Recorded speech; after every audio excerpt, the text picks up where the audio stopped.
خدا تعالیٰ کا بے پناہ شکر ہے، الحمدللہ رب العالمین۔ خدا تعالیٰ کا احسان ہے،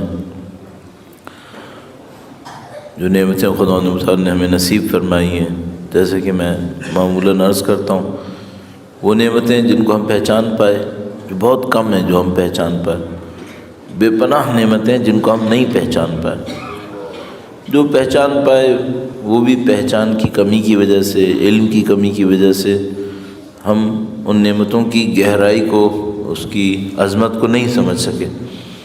خدا کے سامنے اس اعتراف کے ساتھ کہ نہ تعداد میں تیری نعمتوں کو جانتے ہیں، نہ تیری نعمتوں کی عظمتوں کو جانتے ہیں، اور شکر بھی بجا لاتے تو تیری دی ہوئی نعمت سے ہی شکر بجا لاتے، تو ہمارے پلے تو کچھ بھی نہیں ہے۔ اس اعتراف کے ساتھ کہ نہ معرفت ہمارے لیے ممکن ہے، نہ شکر ممکن ہے، خدا تعالیٰ کے احسان کو قبول کرتے ہوئے درود بھیجیں محمد و آل محمد، صلی علی محمد و آل محمد وعجل فرجهم۔ ہمارے پاس ایک روایت ہے کہ خدا تعالیٰ نے جو اہل بیت اطہار علیہ السلام سے دور تھے ان کو شب جمعہ سے محروم کر دیا۔ جو قومیں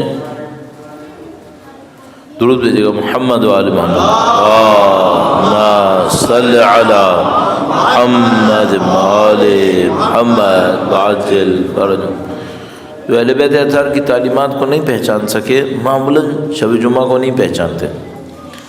الحمدللہ خدا تعالیٰ نے آپ کو اور ہمیں اہل بیت اطہار علیہ السلام کی پہچان نصیب کی، جس حد تک بھی ہمیں نصیب ہوئی۔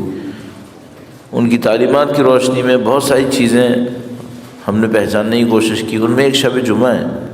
شب جمعہ خدا کی بڑی نعمت ہے، بڑی برکت ہے۔ ہم لوگ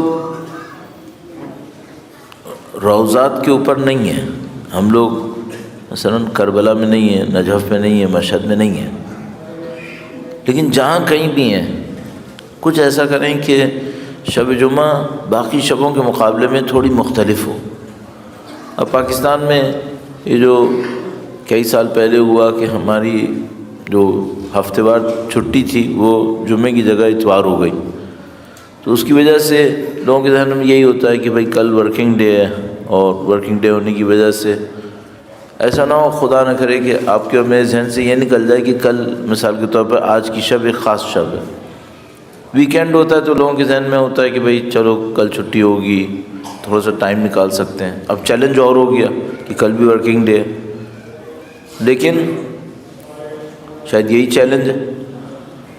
اچھا کیا کریں؟ شب جمعہ کے اندر مختلف جگہوں پہ پروگرامز ہوتے ہیں، کہیں دعائے توسل ہوتی ہے، کہیں دعائے کمیل ہوتی ہے، مثلا کسی جگہ کے اوپر شب جمعہ خاص کر مثلا زیارت وارثہ کا پروگرام رکھا جاتا ہے۔ شرکت کر سکتے ہیں، کسی پروگرام میں شرکت کر لیں، نہیں شرکت کر سکتے گھر پہ پڑھ لیں۔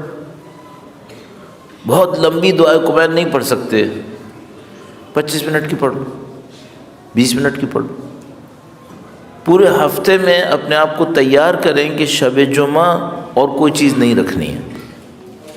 اپنی زندگی کو تیار رکھیں اس طرح کہ بھئی میں شب جمعہ میں مثلا کوئی پروگرام ایسا نہیں رکھوں گا، کہیں آنا جانا ادھر ادھر، جو کچھ بھی رکھوں وہ ایسا رکھوں کہ پہلے میں اپنی شب جمعہ کے کاموں سے فارغ ہو جاؤں گا، اس کے بعد جاؤں گا۔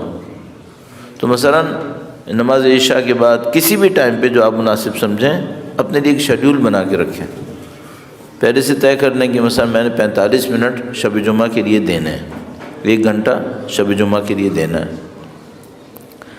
ہمارے پاس ایسی ایک روایت ہے، مجھے بھی اس روایت کا متن یاد نہیں آ رہا، ٹیکسٹ ایگزیکٹلی کیا تھا، لیکن اجمالاً مجھے یاد آتا ہے کہ اس میں لکھا تھا کہ قیامت کے دن، اب یہ قیامت کے دن جنرل ہے، محشر کا دن بھی ہو سکتا ہے، برزخ بھی ہو سکتا ہے، آگے کوئی مرحلہ بھی ہو سکتا ہے، لوگ ایک ایک نماز شب پہ حسرت کریں گے کاش پڑھ لیتے، ایک پڑھ لیتے۔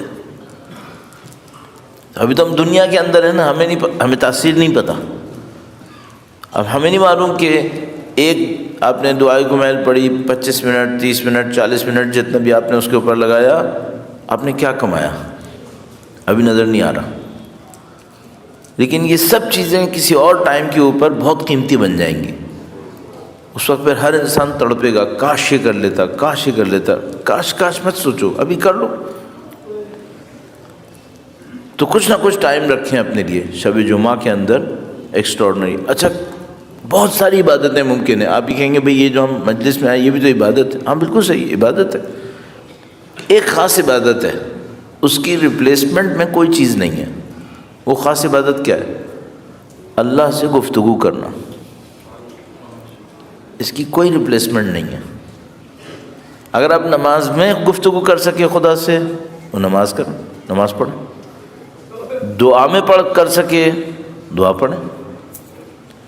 ممکن ہے کوئی نہ نماز میں کر سکے نہ دعا میں کر سکے، پھر کیا کرے؟ پڑھ تو لے. 5 منٹ، 2 منٹ، 1 منٹ اللہ سے گفتگو کرنے کے لیے رکھیں.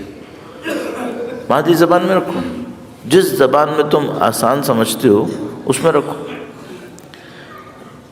یوں احساس ہوتا ہے کہ یہ جو ٹائم ہے جو خدا کی طرف توجہ میں لگایا جائے گا، یہ کوئی انتہائی قیمتی وقت ہے. اب جو برزخ کے احوال ہمارے پاس ہیں،